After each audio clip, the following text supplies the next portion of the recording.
The ICRC, as I suggested, has a window on conflicts around the world, and I want to ask you about a number of them. I'd like to start with the conflict in Gaza, the 11-day war that ended last month. Your representatives have been on the ground seeing the extent of the damage and the need for reconstruction and relief.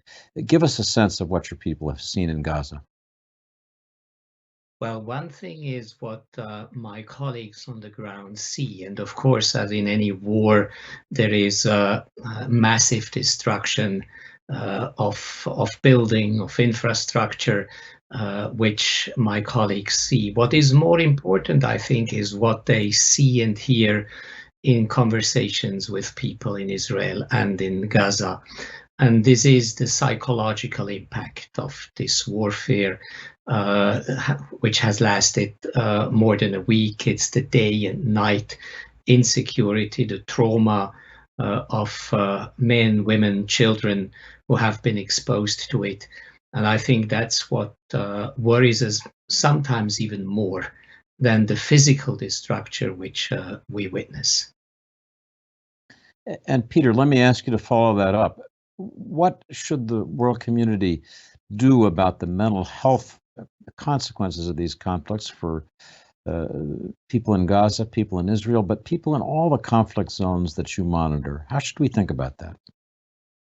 Well, there is a kind of an obvious and easy answer, and the obvious and easy answer is all these conflicts need political solutions. Political solutions need sustained diplomatic efforts to bring parties to conflict together. It's finding a way beyond warfare, which allows communities to live together. But of course, the situation is more complex, and finding political solutions, as we all know, is not easy.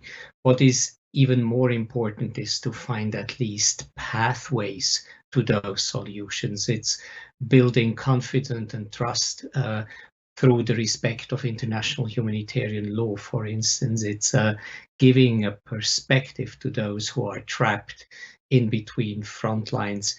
And this is something which can be sort of decomposed in doable steps, while finding a political solution is the sort of normal reflex that we all, humanitarians and many others, have. Because at the end of the day, we know that we can only mitigate the effects of conflicts. We can eventually stabilize situations, but a real pathway out of conflict can only come with engagement of powers, with nudging local representatives, nudging local leaders into negotiating peaceful settlements.